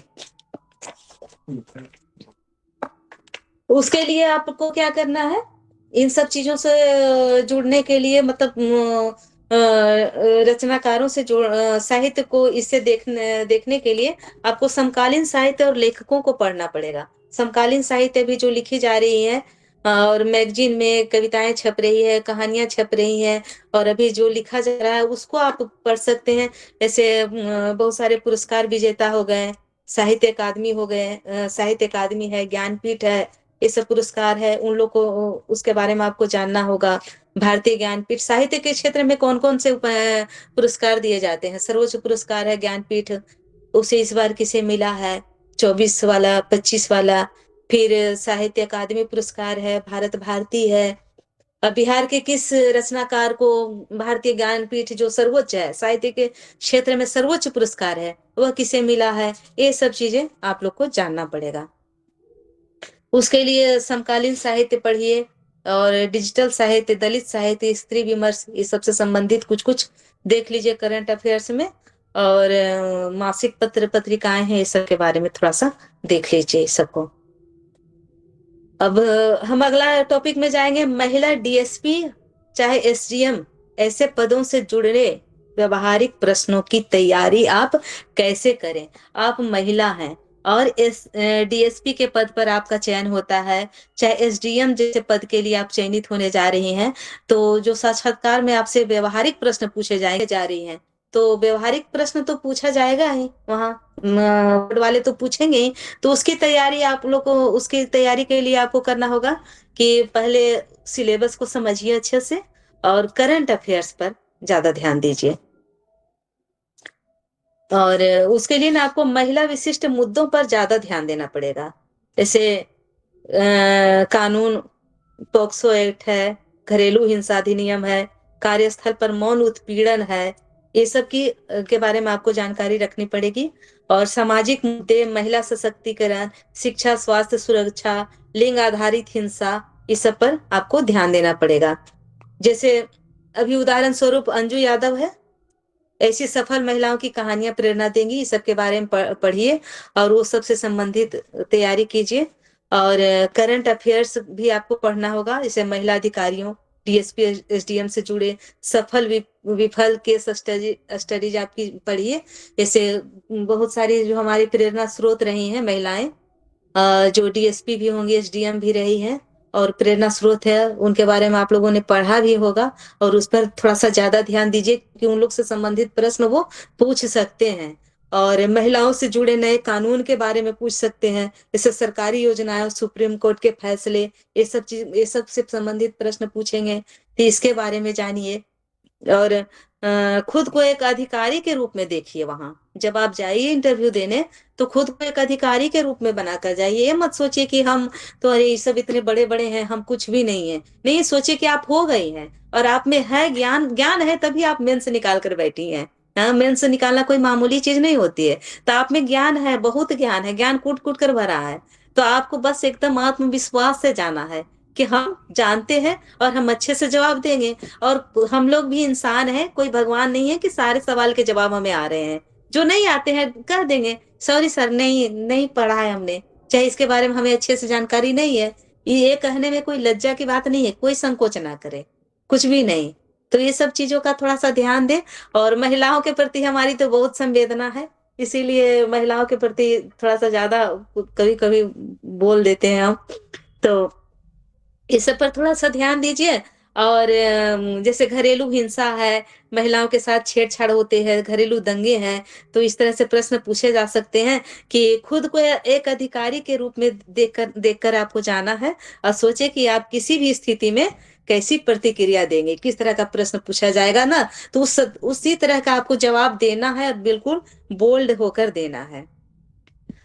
तो जैसे मानकर चलिए कि आपसे प्रश्न पूछा जाए कि आप एक महिला अधिकारी हैं, इससे आपको क्या फायदा और क्या नुकसान है, तो आप तो जवाब देंगे ना कि मैं एक संवेदनशील रहूंगी और लोगों का भरोसा भी जीतने का प्रयास करूंगी और सभी चुनौतियों का सामना भी करूंगी। ये नहीं कि संवेदनशील हूं तो नारी तुम केवल श्रद्धा तक ही सीमित है, ऐसा नहीं होना चाहिए।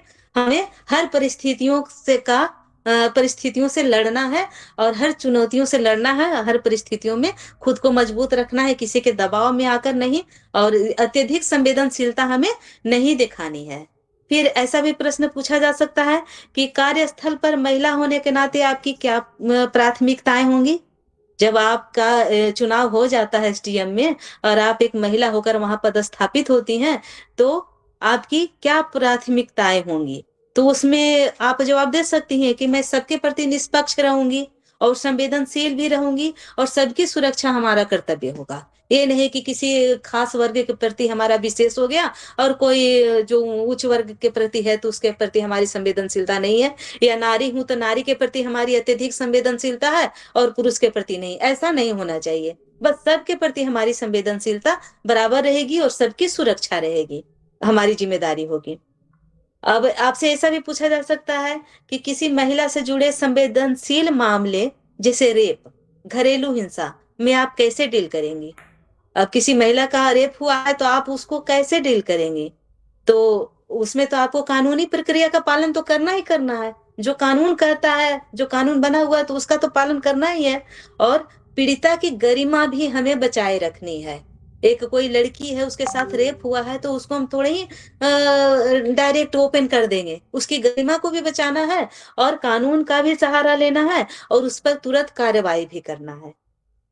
इस तरह से प्रश्न पूछे जा सकते हैं। अब आपसे इस तरह का भी प्रश्न आ सकता है कि आपकी टीम में महिला और पुरुष दोनों है, आप सबको कैसे संभालेंगी। तो महिला है तो हो सकता है आपका ज्यादा सपोर्ट कर रही है, पुरुष है वो सपोर्ट नहीं भी करते हैं, या कभी कभी ऐसा होता है महिलाओं के साथ कि पुरुष का सपोर्ट मिलता है लेकिन महिलाएं ही पूर्वाग्रह से ग्रसित रहती हैं तो वो सपोर्ट नहीं भी करती हैं। तो इस स्थिति में आपका जवाब होगा, मैं निष्पक्षता के साथ व्यवहार करूंगी। ये नहीं कि मैं एक महिला हूं तो महिला अपने सहकर्मियों के साथ हमारे आप व्यवहार संवेदनशील हो और सबके प्रति और पुरुषों के प्रति हमारा कोई संवेदनशीलता नहीं हो, ऐसा नहीं दिखाना है। हम सबके लिए निष्पक्ष रहूंगी और योग्यता के आधार पर टीम का बॉन्डिंग करूंगी, इस तरह का। फिर आप में होना चाहिए नेतृत्व और निर्णय क्षमता भी होनी चाहिए। आपकी सबसे बड़ी ताकत और कमजोरी क्या है, इस तरह से भी प्रश्न पूछा जा सकता है कि आपकी सबसे बड़ी ताकत और कमजोरी। तो आपकी ताकत है सहानुभूति और कमजोरी है कभी कभी ज्यादा संवेदनशीलता होना, जिसका हम लोग पहले भी अभी और डिस्कस किए कि अत्यधिक संवेदनशील होना हमें नहीं दिखाना है। अगर हम बोल भी दिए, कमजोरी तो बताना नहीं है ना कि हम तो कमजोरी बताएंगे। आलसी बता नहीं सकते हैं, अत्यधिक सोती हूँ बता नहीं सकते हैं, बहुत क्रूर हूँ बता नहीं सकते हैं। तो हम यही बताएंगे ना कि अत्यधिक संवेदनशील हूँ, लेकिन उसे सुधारने की प्रयास कर रही हूँ। आप जब आप पर महिला होने के नाते आप पर दबाव बनाया जाएगा तो आप कैसे काम करेंगे, इस तरह का भी प्रश्न आ सकता है। चाहे किसी समाज द्वारा या पुरुष समाज के द्वारा या किसी भी समाज के द्वारा अगर आप पर दबाव बनाया जाएगा तो आप किस तरह से कार्य करेंगे। तो उसमें है कि शांत रहकर और योजना बनाकर, है ना, और उसकी प्राथमिकता तय करके कि हमें पहले कौन सा कार्य करना है, कौन सा कार्य बाद में करना है, इस तरह से हमारा आगे का कार्य होगा। तो आपकी जो तैयारी होनी चाहिए इस तरह के प्रश्नों के लिए, वह किताबों तक ही सीमित नहीं होनी चाहिए। समाज से, जैसे अभी प्रीति ने कुछ अपना अनुभव बताया, लूसी ने बताया, तो इससे ना एक दूसरे का अनुभव साझा हुआ। तो इस तरह से आप लोग बैठकर भी बातचीत कर सकती हैं कि हाँ इस ऐसे में ऐसे उचित होगा, इस तरह के हमको जवाब देना है। और एक सक्षम, संवेदनशील और महिला अधिकारी के रूप में अपने आप को साबित करके दिखाना है कि हम अच्छे अधिकारी बन सकते हैं। अब हमारा अगला बिंदु है ओपिनियन आधारित प्रश्नों में आलोचनात्मक सोच विकसित करना। ओपिनियन आधारित भी प्रश्न होते हैं, उसमें आप किस तरह से आलोचनात्मक सोच को विकसित कर सकती हैं, ये हमारा अगला होगा। तो उसके लिए इसमें है ना कि ओपिनियन आधारित प्रश्न, जैसे भारत दो नाव पर चल रहा है, ऐसा आता है। यही है यूक्रेन और जो रूस का युद्ध चला, सॉरी यूक्रेन और अमेरिका, सॉरी सॉरी सॉरी, ये किससे युद्ध चल रहा था हाल फिलहाल में? Russia Ukraine ma'am. रशिया से। हाँ, तो उसमें है ना कि आपको किसका पक्ष लेना है। आप अमेरिका का पक्ष लेती हैं कि कभी रूस का पक्ष लेती हैं, भारत को किसका पक्ष लेना चाहिए। तो इस तरह से भी प्रश्न पूछा जा सकता है। तो इसमें है ना कि थोड़ा सा हमें तो अपनी राय नहीं थोपेंगे ना, भारत क्या कर रहा है तो हमें तो दोनों का पक्ष लेना है ना। जैसे उसमें है कि आलोचनात्मक सोच विकसित करने के लिए तथ्य और तर्क दोनों को संतुलित रख के जवाब देना है। जैसे है किसी भी मुद्दे के सभी पहलुओं पर विचार करें, सिर्फ एक तरफा नहीं। जैसे उदाहरण है कि रूस अमेरिका संबंध पर सिर्फ अमेरिका की तरफ ना झुके। अगर हमें अमेरिका से फायदा है और आपसे पूछा जा रहा है कि आप किसके पक्ष में है, भारत बहुत गलती कर रहा है कि अमेरिका अमेरिका की बुराई कर रहा है या फिर रूस की बुराई कर रहा है, तो आप उसमें किसका पक्ष लेती हैं, किसकी निंदा करती हैं। तो हमें किसी की निंदा नहीं करनी है, हमें सच्चाई बतानी है कि ये सोचकर हो सकता है भारत उसके पक्ष में है या ये सोचकर इसके पक्ष में है। इस तरह से मतलब ऐसे सवाल में हम कौन होते हैं जवाब देने वाले, वहां तो बड़े बड़े विशेषज्ञ हैं। तो वहां अपनी बुद्धिमानी से काम लेना है कि हमें किसी को बुरा नहीं करना है, नहीं ये इसकी सोच है। और वहां पर है ना कि अपने तर्क भी जो देना है ना, वो साक्ष्य के आधार पर देना है। जैसे जटिल जानकारी है उसको सरल और तार्किक ढंग से हम प्रस्तुत करेंगे, तो उसमें भारी भरकम चीजों में हम नहीं फंसने जाएंगे। जैसे ये सब युद्ध है, जो विदेश नीति है, तो ये सब भारी भरकम चीजें हैं, हम इसके विशेषज्ञ नहीं हैं। तो हम जरूरी नहीं है कि हम अच्छे से जवाब दे पाए उस जगह पर। तो थोड़ा सा हम तटस्थ होकर और अपना बीच बचाव करते हुए हमें निकल जाना चाहिए। लेकिन ये सब जो है समसामयिक मुद्दे है ना, इस पर थोड़ा सा आप लोग ध्यान दे दीजिएगा कि पता नहीं हमसे कहा क्या, क्योंकि हम लोग विशेषज्ञ नहीं है ना, हो सकता है गलतियां हम लोग से हो सकती हैं। तो वहां पर थोड़ा सा ध्यान देने की चीज है। या और पता नहीं वहां बोर्ड मेंबर है कैसा प्रश्न पूछ सकते हैं, कुछ भी पूछ सकते हैं, उन लोग के मूड पर निर्भर है। तो ऐसे समय में खुद का भी बचाव भी करना है। और जटिल जानकारी है उसको सरल तरीके से हम जवाब देकर तटस्थ होकर हम निकल सकते हैं। और समस्या का समाधान वाला दृष्टिकोण भी रखना है कि समस्या की जड़ को समझे, वो क्या कहना चाह रहे हैं, और समाधान के सभी पहलुओं पर हम उस पर विचार करेंगे। और हमारे जो विचार होंगे वे विश्वसनीय होंगे और स्पष्ट होना चाहिए। और उसमें ना उन जवाब में, जैसे ये सब विदेशी मुद्दे हैं, ये सब के जवाब में हमारा जो होना चाहिए ना, वो राष्ट्रीय हित में रखकर हम अपना जवाब दें। अब इसी में मतलब इसी से संबंधित अगर प्रश्न पूछे कि भारत रूस यूक्रेन युद्ध में रूस की निंदा करके अमेरिका का साथ दे रहा है, आप इससे सहमत हैं? तो उसमें क्या कहेंगे, नहीं, भारत किसी दो नाव पर सवार नहीं है, वह किसी की निंदा नहीं कर रहा है। तो इस तरह के जवाब देकर हम निकाल सकते हैं और अपना ओपिनियन बेस्ड जो है विश्लेषण कर सकते हैं। और इससे चाहे वो भारत की आर्थिक समस्या हो, सामाजिक हो या अंतर्राष्ट्रीय संबंध से जुड़ा हो, किसी भी तरह का प्रश्न हो, इससे हम अपनी राय नहीं देंगे, लेकिन तटस्थ होकर किसी का पक्ष और विपक्ष में हम नहीं फंसेंगे।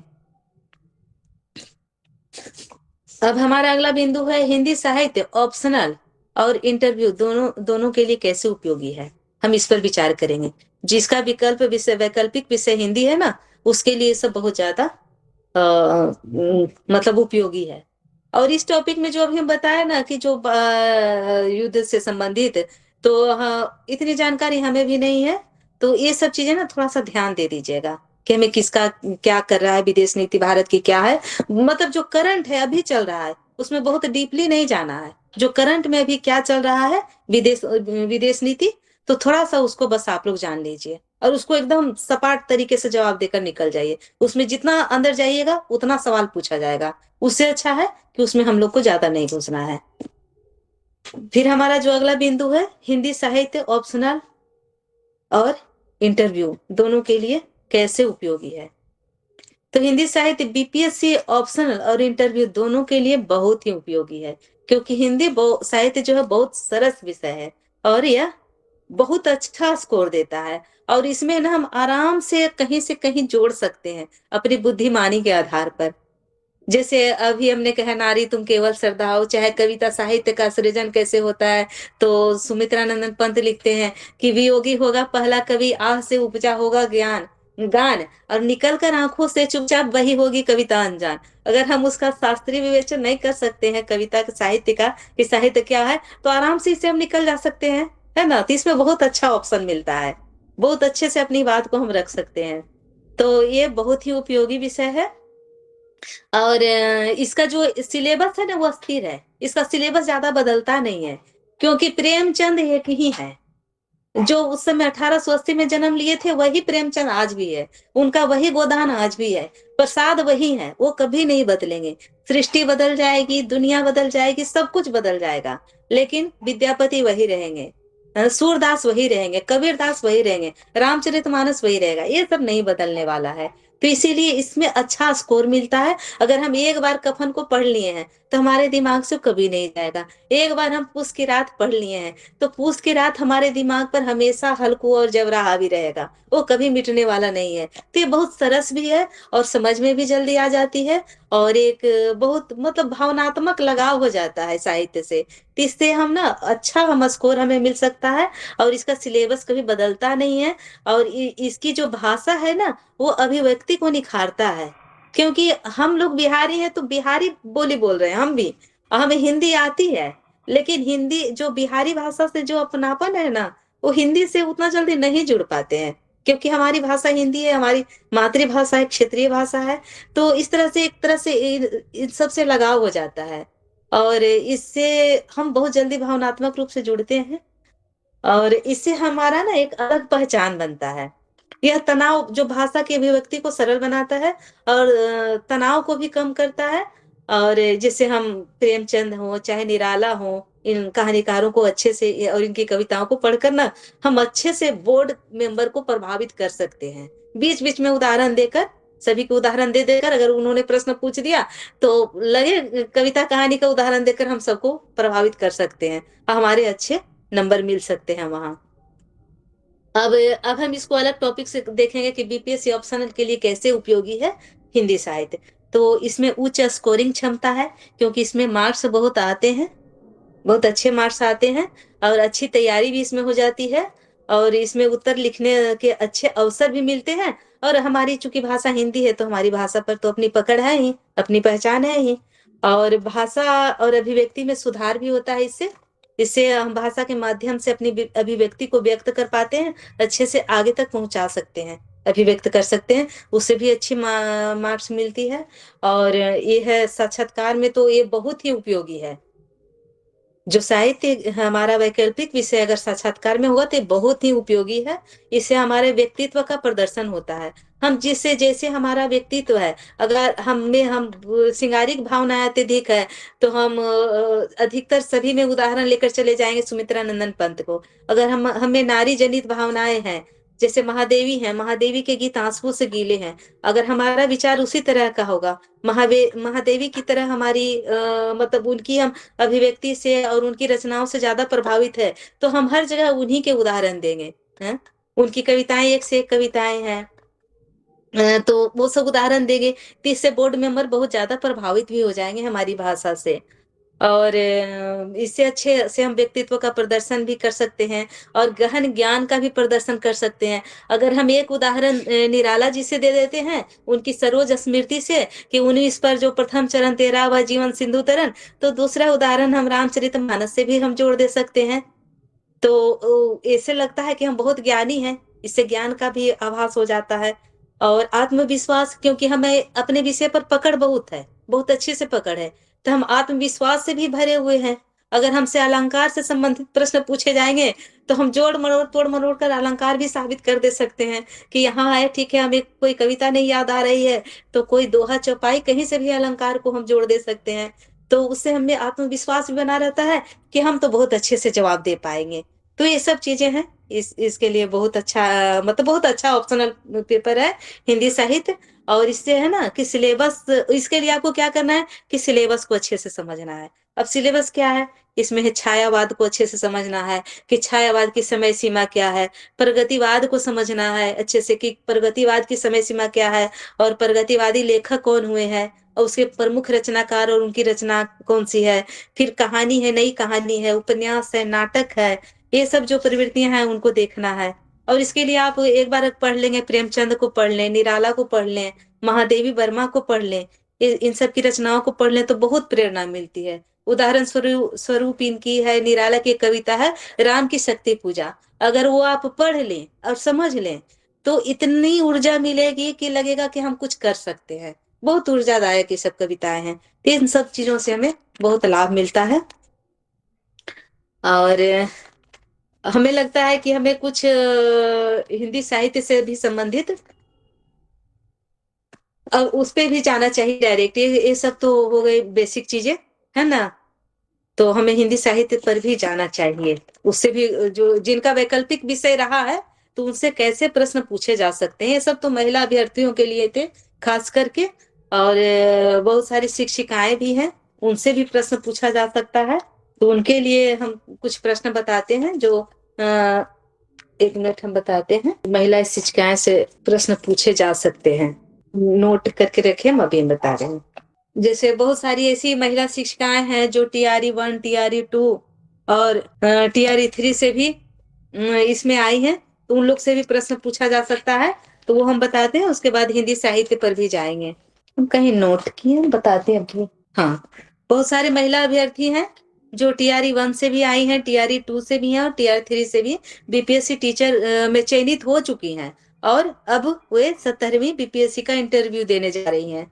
तो उनसे भी, मतलब उनसे इस तरह का प्रश्न पूछे जा सकते हैं कि आप वर्तमान पद को लेकर मतलब आप जिस वर्तमान पद पे हैं, उससे संबंधित, उससे गहराई से सवाल भी आप लोगों से पूछे जा सकते हैं।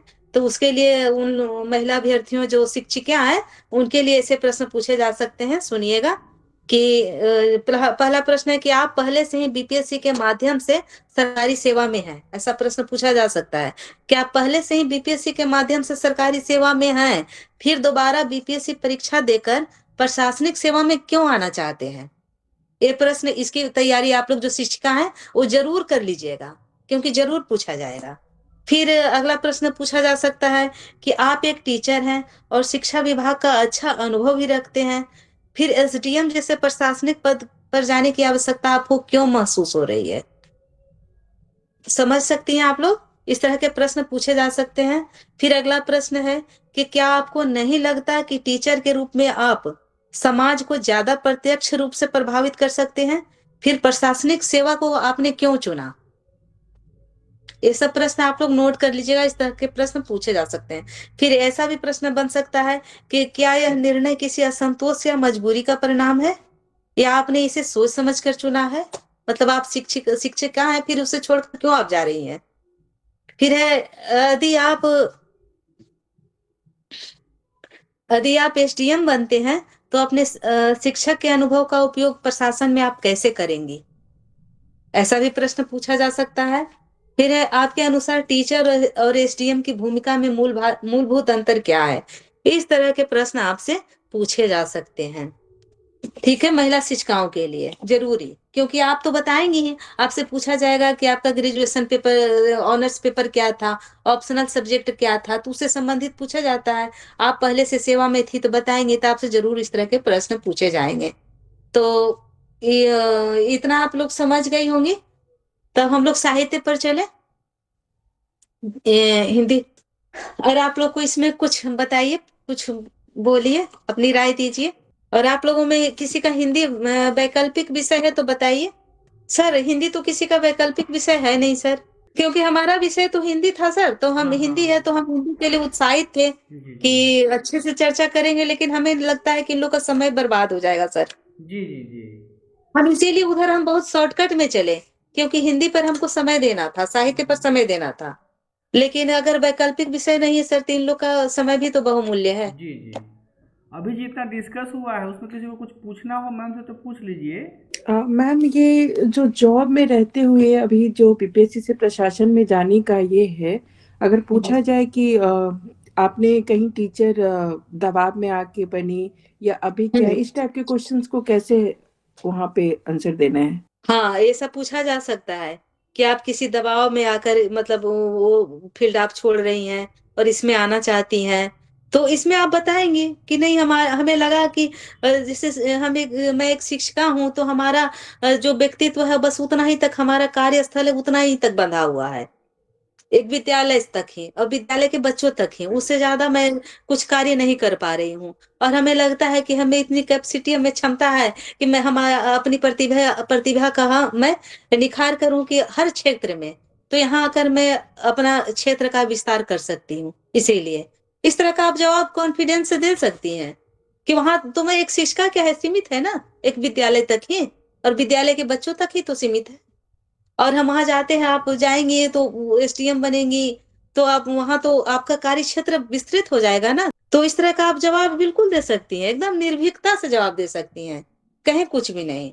वहां आप कक्षा तक ही सीमित है?